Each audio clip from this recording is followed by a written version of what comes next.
Question, paper or plastic? The next time you make a cup of tea, scientists say you might want to pick that paper tea bag or just go loose leaf. The tea aisle is lying to you. Words like organic, natural, and pure are legally meaningless. And one best-selling brand exploits this loophole so aggressively that it's actually banned in 17 countries. You've definitely bought it this month. Celestial Seasonings, the brand with the sleepy bear on the box, the one that screams wholesome Colorado mountain vibes, and all natural goodness.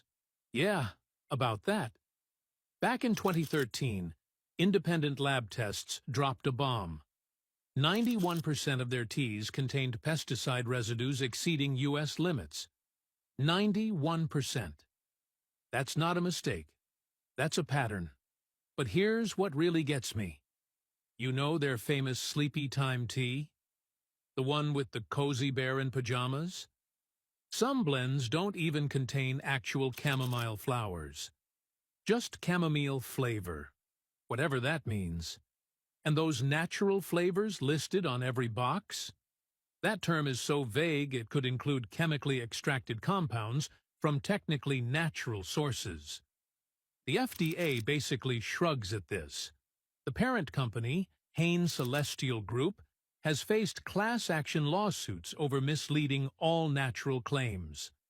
Their fruit teas? More citric acid and flavoring than actual fruit. But Celestial Seasonings is practically artisanal compared to what's coming next. America's best-selling tea brand cuts corners you didn't even know existed. Now let's talk about the king of mediocrity, Lipton. This brand controls roughly 20% of the entire U.S. tea market. 20%. And they've built that empire on what exactly? Tea dust. Literally.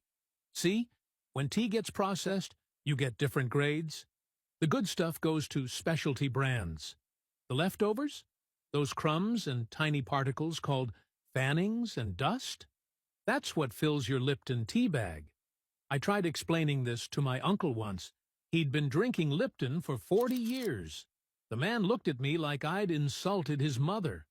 But here's what really gets me. Independent tests showed Lipton scored embarrassingly low on antioxidants compared to whole-leaf competitors.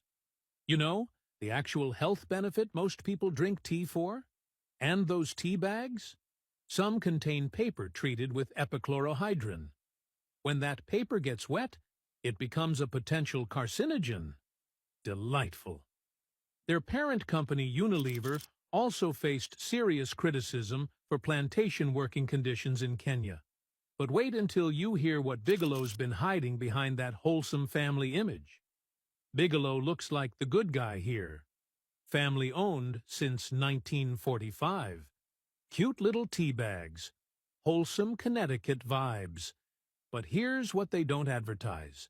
Every single tea bag comes individually wrapped in foil.